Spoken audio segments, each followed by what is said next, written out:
moving on to the next movie, Batman Returns. I remember all the hype that was going for it before the film came out. Like, I remember Dad came home with like a VHS tape of like the trailer, and all I can remember was footage and Penguin screaming. That's it. Oh, I thought it was. And then going into the movie, and you guys told me about this as I got older. Like, I ran out of the theater. Oh my god, we went to see it in the theater, and the scene where Catwoman falls through the greenhouse, Screams and then screams and shatters all the glass. Nick got so scared he ran out of the theater, and I ran back to the car. Yeah. It was, and Dad had to go run after you. Ridiculous. It was so ridiculous. And I'm just looking at the side. I'm like, where the hell is he going? But let's see. Batman Returns. Initially, this was my favorite Batman movie when I was younger. Yeah, it definitely. It was my favorite one. It's about as dark as you can get.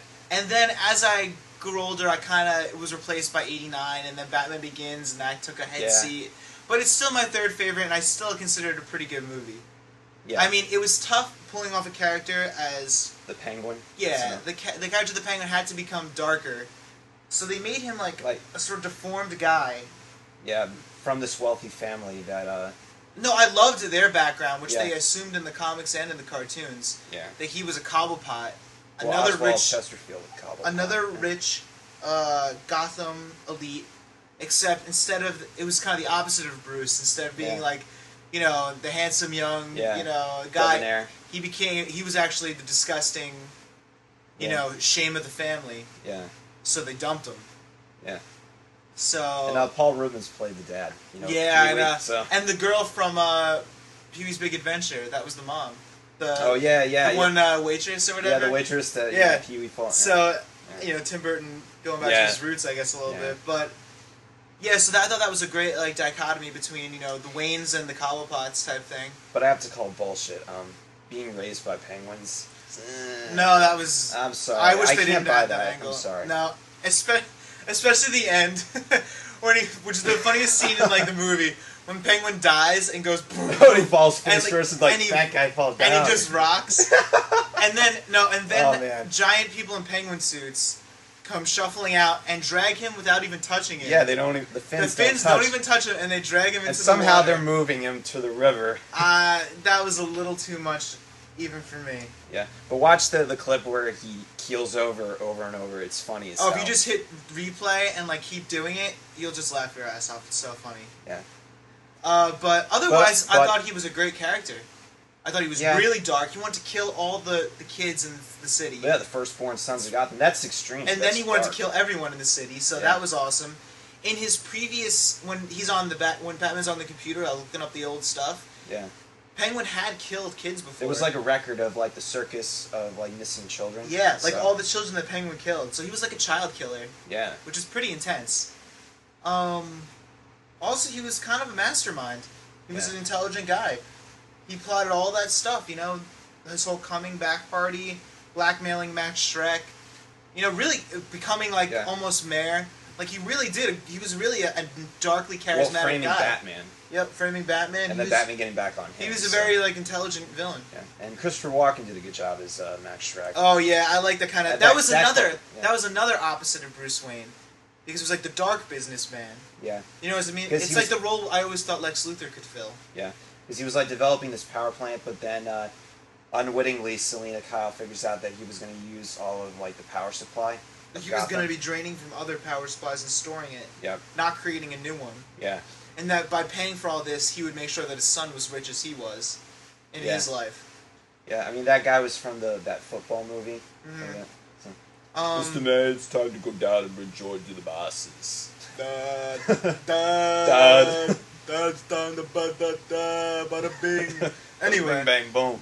And then I think my favorite villain in this was Catwoman, though. Obviously, the standout was Michelle Pfeiffer as Catwoman. Her performance in the freak out and just the whole psychological edge of this movie, she was it. Yeah, even though it wasn't the Catwoman of the source material, their version of it in this movie was awesome. It was very much almost even darker than Batman. Yeah, it was. I would say it's even more tragic. Yeah, exactly. It was a sad nobody who, because she found out something, was then killed. Killed because of it. Right, and she survived, and she was She was so like torn between like these. She was already conflicted with her life and already seeing a psychologist. And she was getting nowhere. Like, you right. know, she always come home and say, "Honey, I'm home." Oh, I forgot, I'm not married. It's just, it was just such a sad life. So this other personality kind of like consumed her. Yeah. You know, where she had like a darker, nastier edge, and that's how she became the Catwoman. And then, kind of the fight in between. Even when she could have been happy, she knew she couldn't be. Yeah. At the end, when like Bruce offered, you know, come stay with me, and he rips off his rubber mask. but then she knew she couldn't. This is a great line, you know, like, I'd love to live with you in like your castle, just like in a fairy tale. But I just couldn't live with myself. So don't pretend this is a happy ending. Because she couldn't. She was so psychologically shattered. But just the whole attitude. And the costume reflected it. Yeah, that kind of bondage, nasty black leather costume. Like, yeah. And just the way she held herself and the way she used the whip and the flips. Yeah. She really owned that character, man. She brought it to a new level. Yeah. I think a lot of people became Catwoman fans after seeing that movie. movie. Yeah, definitely. I mean, definitely boosted the characters. I think that character went on. Yeah, Catwoman has her own series now. I just bought a few issues. But that's also what inspired the crappy Halle Berry flick. But we're not going to go into that. Oh, please! I don't want to discuss that. I'm pretty sure it's. But it also. But I'm pretty sure everyone still remembers, and this is a testament to the Batman Returns. Yeah. They still remember Michelle Pfeiffer's Catwoman over the Halle Berry one. Exactly. Yeah. People still remember that more. And if you said Catwoman, they would think of the Michelle Pfeiffer one and not the Halle Berry one. Yeah. And Halle Berry one is so much more recent. So it does show you that she did such a good performance. It's lasted, what, 16 years? Yeah. Or something like that. 16 years ago, and people still remember it as being the best. Yeah. So she had a great character, and of course also went into the Batman Catwoman relationship and how they both. But it was more vicious than yeah. Than like I'm like sexier than you are type of thing. Yeah, it was. Well, they both had psychological problems, except hers kind of took the cake on that.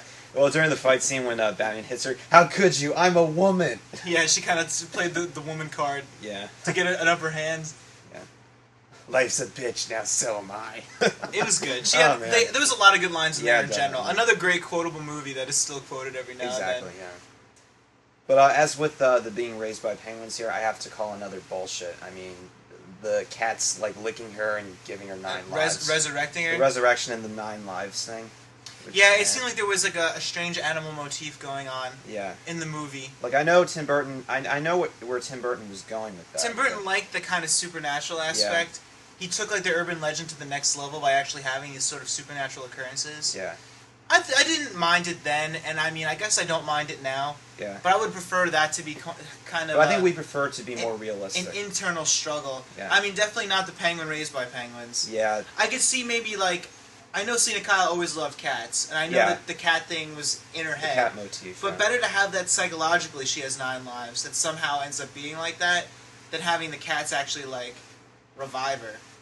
But then again, that wasn't as unbelievable as being raised by penguins. Yeah. I'd say I could live with the cat thing. Well, but also Penguin was raised by the circus performers. So. Right, he was also raised by the circus. It's not like the penguins taught him how to talk. Yeah, but he was just found by penguins. Yeah. But either way, like, he could communicate with them and stuff. Yeah, but it was still bullshit at the end. And he was like... It took it to, like, a darkly campy place when, like, he was talking to them like troops and stuff. Yeah, but this started where the franchise started to get rocky and ultimately went towards the land. Well, I know it wasn't rated nearly as highly as Batman 89. Well, it did got some critical praise, but there were some other critics that called negative bullshit on the. Yeah, but there was a lot of negative too. I remember. All in all, though, I think the performances saved the movie, and the story was pretty good too. Yeah. I mean, it's not like there was nothing going on. That's a quintessential like dark Batman movies you can get, because you're never going to get a Batman movie where the villain is spitting out blood and things like that. Oh yeah, well he did. Yeah, it's it was very dark, especially since it was kind of being catered towards kids with like Batman Returns, McDonald's figures and stuff. Yeah, yeah. But this started the parents' rights thing, and flipping out. They're like, "How dare you show our kids to this?" And this what caused the studio to make that decision to kick Burton off the franchise. But even though the movie was successful, but it wasn't the hit that Warner Brothers wanted. They wanted a more kids-friendly version. Yeah, and which is why like Alien vs. Predators are now PG-13, and why all the other shit. Why the Punisher's PG-13. Why these like dark characters are getting neutered. So. Yeah, so they can appeal to a wider audience. Yeah. And then that was the end of Tim Burton's run on it.